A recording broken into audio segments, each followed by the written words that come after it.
नमस्कार। कभी सोचा है कि हमारे भारतीय संविधान में कुछ ऐसे अधिकार हैं जो सचमुच हम सबके जीवन की नींव हैं? आज हम उन्हीं मौलिक अधिकारों यानी फंडामेंटल राइट्स की बात करने वाले हैं। वो अधिकार जो हर नागरिक को सम्मान के साथ जीने की गारंटी देते हैं। और ये कोई मामूली अधिकार नहीं है। इनकी अहमियत आप इसी बात से समझ सकते हैं कि डॉक्टर भीमराव अंबेडकर ने इन्हें संविधान का दिल और आत्मा कहा था। अब सवाल ये है कि उन्होंने ऐसा क्यों कहा? चलिए इसी को समझते हैं। तो आखिर ये मौलिक अधिकार हैं क्या? देखिए, सीधे शब्दों में कहें तो ये वो बेसिक गारंटी हैं जो हम सभी भारतीय नागरिकों को सम्मान, बराबरी और आज़ादी के साथ जीने का हक देती हैं। और सबसे ज़रूरी बात पता है क्या है? ये सिर्फ कागज़ पर लिखे शब्द नहीं है, बल्कि इन्हें हमारी अदालतें, हमारे कोर्ट्स प्रोटेक्ट करते हैं।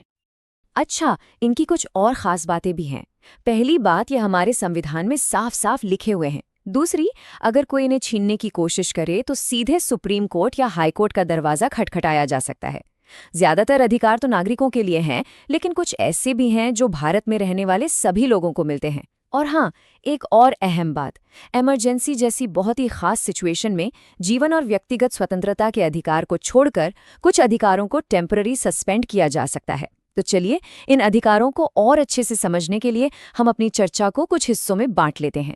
हम शुरुआत करेंगे समानता और स्वतंत्रता के अधिकार से, फिर देखेंगे कि शोषण और हमारी संस्कृति की सुरक्षा के लिए क्या व्यवस्था है, और आखिर में हम उस सबसे बड़े अधिकार की बात करेंगे जो इन सभी की रक्षा करता है।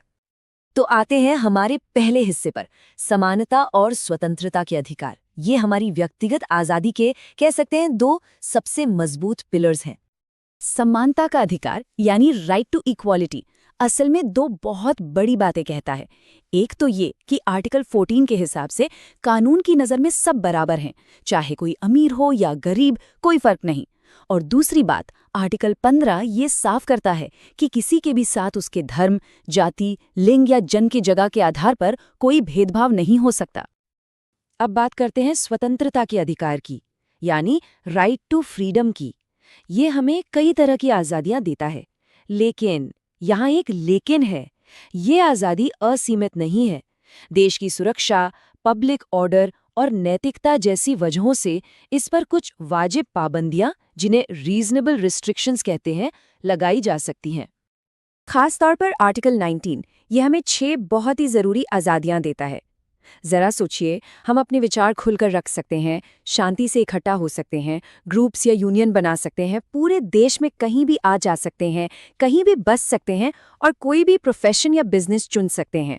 ये सब वो आज़ादियां हैं जो हमारी रोज़मर्रा की जिंदगी का हिस्सा हैं। अब एक नंबर पर गौर कीजिए, 21A। सिर्फ एक आर्टिकल नंबर है, पर इसका असर बहुत बहुत बड़ा है। क्या हो सकता है ये है शिक्षा का अधिकार।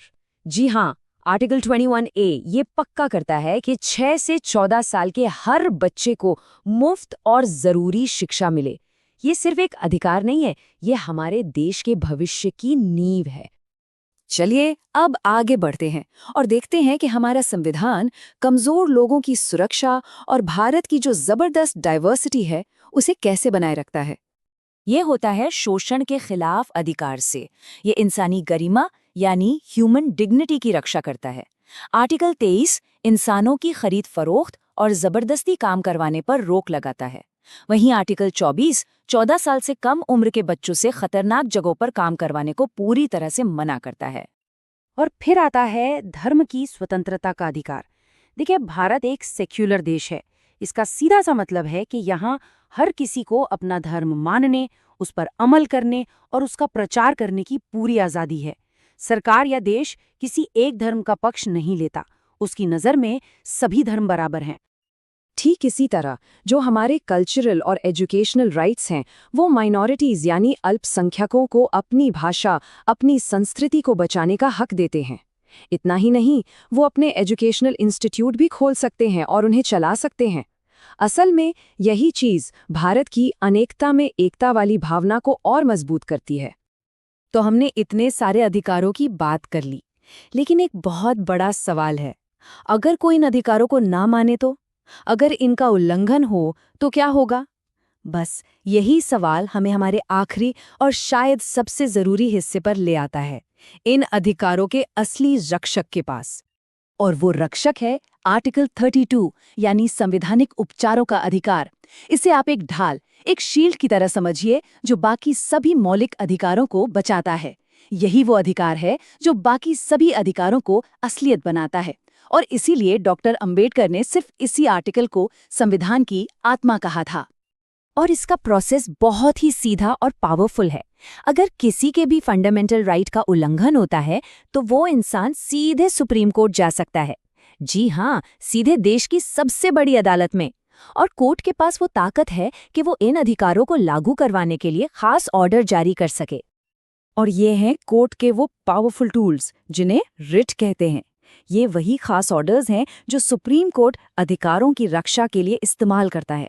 जैसे किसी को गैर कानूनी हिरासत से छुड़वाना हो या किसी सरकारी अफसर को उसका काम करने का आदेश देना हो सकता है इनके नाम थोड़े मुश्किल लगे, पर इन सब का मकसद सिर्फ एक है, हर हाल में न्याय दिलाना। तो कुल मिलाकर ये मौलिक अधिकार हम सभी नागरिकों को आज़ादी, बराबरी, सम्मान और न्याय का भरोसा दिलाते हैं। ये सिर्फ कुछ कानूनी नियम नहीं है, ये एक बेहतर और सम्मानजनक जिंदगी जीने की बुनियाद है। और जाते जाते बस एक सवाल जरा सोचकर देखिए, अगर ये अधिकार हमारे पास नहीं होते तो हमारी जिंदगी, हमारा समाज कैसा होता? शायद इस सवाल का जवाब ही हमें इन अधिकारों की असली कीमत समझाता है।